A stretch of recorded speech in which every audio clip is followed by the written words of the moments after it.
Not sure if y'all know Dan Leanne. He's the pastor at New Spring Church. We went to lunch one day, and he's like a great friend of mine, someone that I look up to a lot. But he just provided me with so much wisdom that I really needed to hear.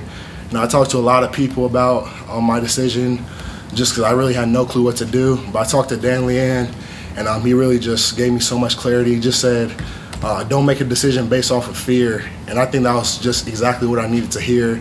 Something clicked in my head that I knew what I needed to do after hearing that. So, that was probably the best thing. I think God works in mysterious ways, and us going to lunch that day really just opened the door for me that I had to make the decision to come back. I guess Coach, when he was saying he thinks if you were projected as a top 20 pick, you probably would have won. I mean, so it's fair to say it wasn't quite that great. I guess what was the feedback you got NFL-wise?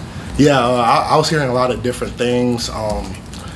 The main thing for me is I know what I'm capable of, and what I was hearing is I feel like I would be selling myself short if I were to leave this year, and so it was a tough decision just because I know what I'm capable of. I know where I feel with my talent, my versatility, I know what I can do, and I know what value I would bring to a team.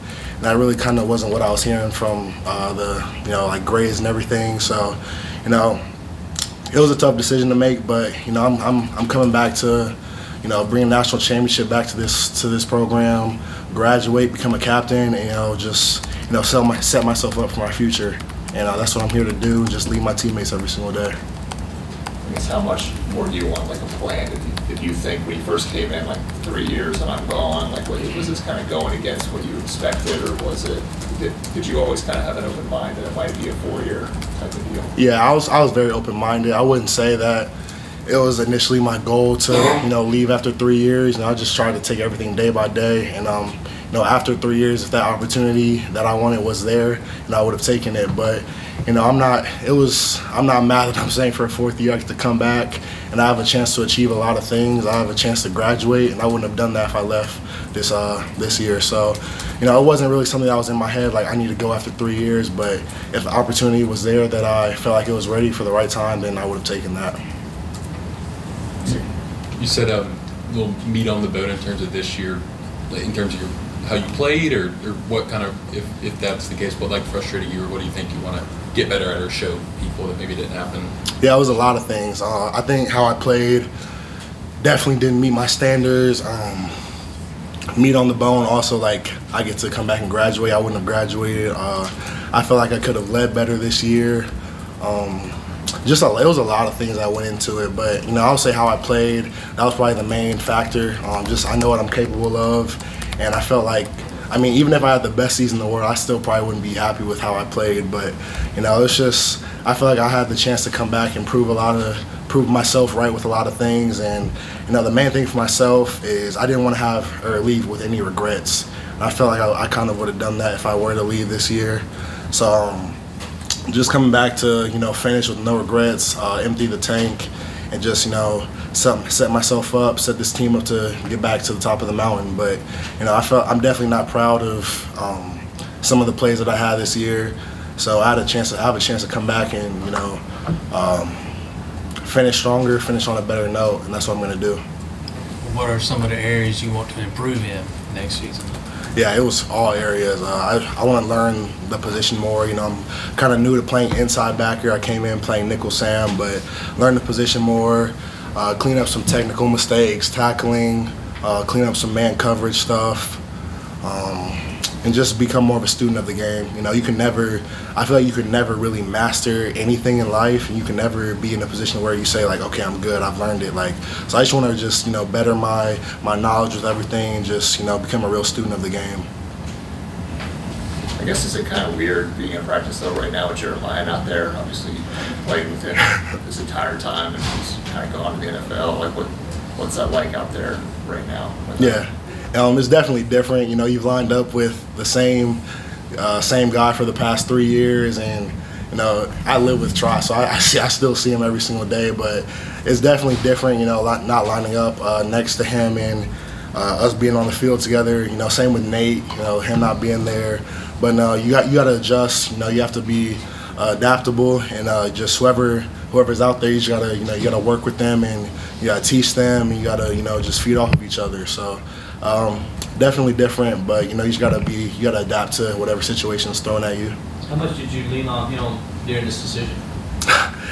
Yeah, we definitely talked about it a lot. After practice, we would come home, we would chat about it.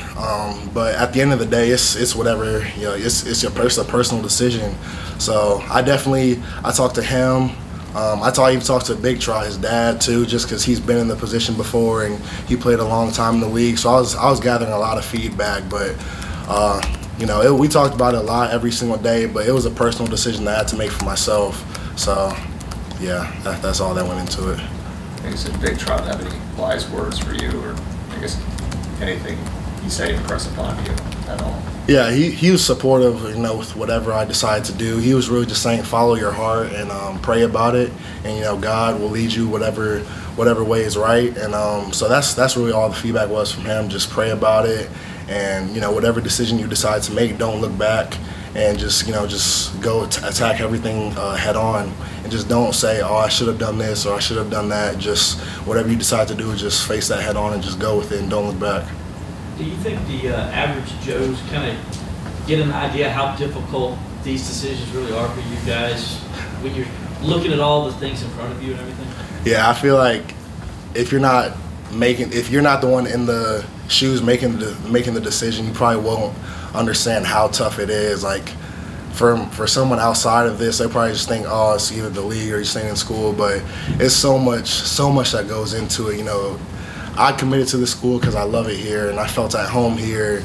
And if I were to leave here, like, it would probably be so tough for me, and I'll probably take a while to adjust. Just not being in Clemson every single day and having to be in a new place, training and everything. And so it's so tough. Like, besides committing to Clemson, easily the toughest decision I've ever had to make in my life. And this is something that, like, it's a personal decision. You can ask for feedback and you can weigh out pros and the cons and all the things, but at the end of the day, it's your decision, and it's probably the first real, like, grown decision I've had to make in my life. So it was super tough to say the least, but I'm glad to be where I'm at today, and I'm just ready to get back to work with the guys, and ready to lead the new guys who are coming in, and just show them how it's done and what it takes to be great.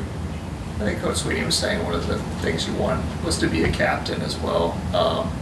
Kind of why is that something that you really wanted to have, I guess, in this final season, and what do you expect from yourself, like, I guess, in that role in this next off season and going into next season? Yeah, so for myself, I feel like I'm a natural born leader, and I don't think in our program it's allowed for a junior to be a captain. I think you have to be a senior. So, I've always finished in everything that I've done, and I came back to finish. I came back to show my teammates that I'm worthy of being a captain and lead them to the promised land. And there were so many great ones that came in front of me. When I first got here, I had James Skowski, I had Balin Spector, Mario Goodrich, the list goes on. Like, so many great ones in front of me who showed me what it takes to be great. And I set that goal out that I want to be the next one of those, and I want to be a legend at this school.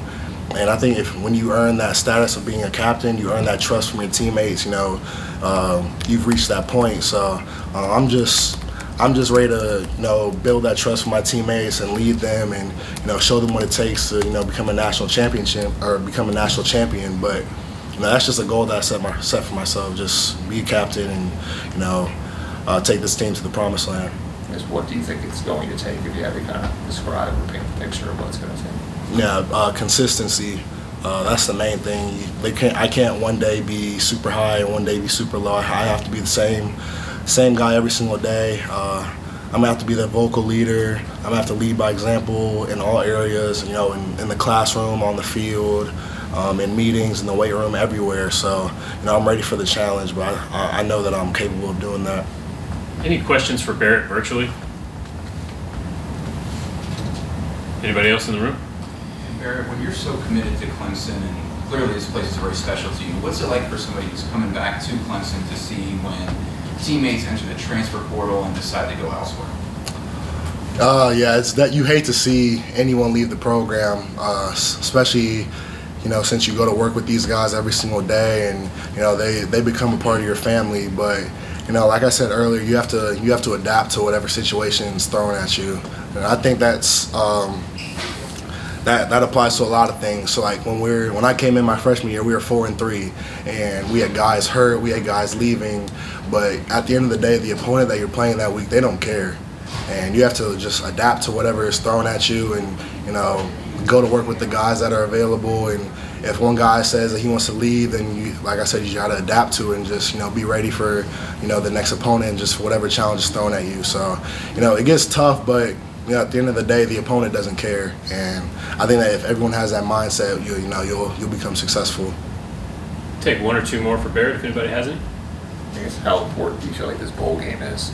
Now that you're trying to build momentum, obviously that game into the next season, knowing you're coming back now. Yeah, every game's important, but especially it being the last game of the season, you're gonna want to build momentum going into the next season, especially against a team like Kentucky.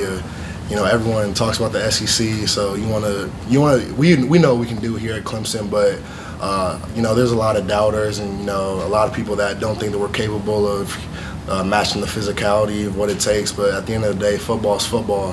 So, we're just going to go into this game, just try to dominate. And, if we do that, we'll carry the momentum to 2024 and have a successful season then. With Jeremiah gone, what have you seen from Wade as he slides into a bigger role? Yeah, he's already been a mature guy, but he's matured even faster just now that his role has emerged, and he has to, become more vocal and become more of a leader since Trot has left. But Wade's all capable of doing that. He's a great kid, great leader, and he's gonna be, he's gonna be so great in the future. And I'm excited to see it. All right. Thank you, Barrett. Thank y'all. Will Shipley standing by.